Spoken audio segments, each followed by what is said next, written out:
Now the correction of exercise 10. Sentence number 1.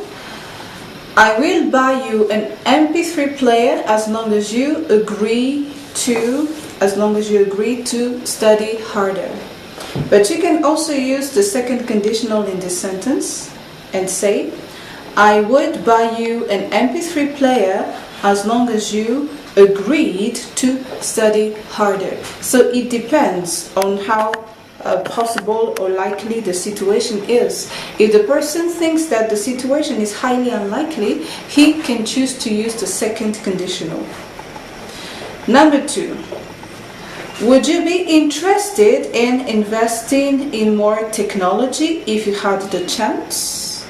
Would you be interested in investing in more technology if you had the chance? So, use the second conditional in the second sentence. Sentence number 3.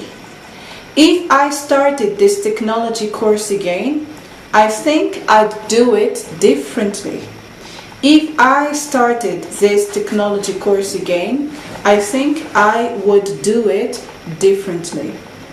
Okay, so sometimes I have to specify the would, okay, and say it in full, just to make sure you get it. Alright, so once again then for sentence number 3, you use the second conditional.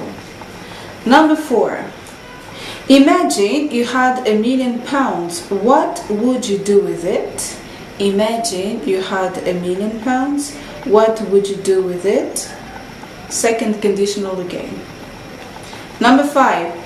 Supposing that the computer crashed, who would you phone? Supposing that the computer crashed, who would you phone?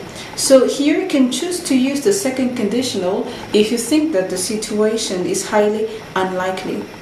Alright, or you use the first conditional and supposing that the computer crashes, who will you phone? Supposing that the computer crashes, who will you phone? Sentence number 6. You can borrow my MP3 player provided that you bring it back tomorrow. You can borrow my MP3 player provided that you bring it back tomorrow. Okay, so this sentence uses the present tense in both clauses, but it is a first conditional because it refers to future time.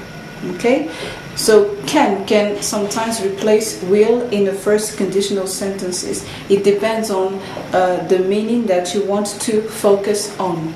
All right.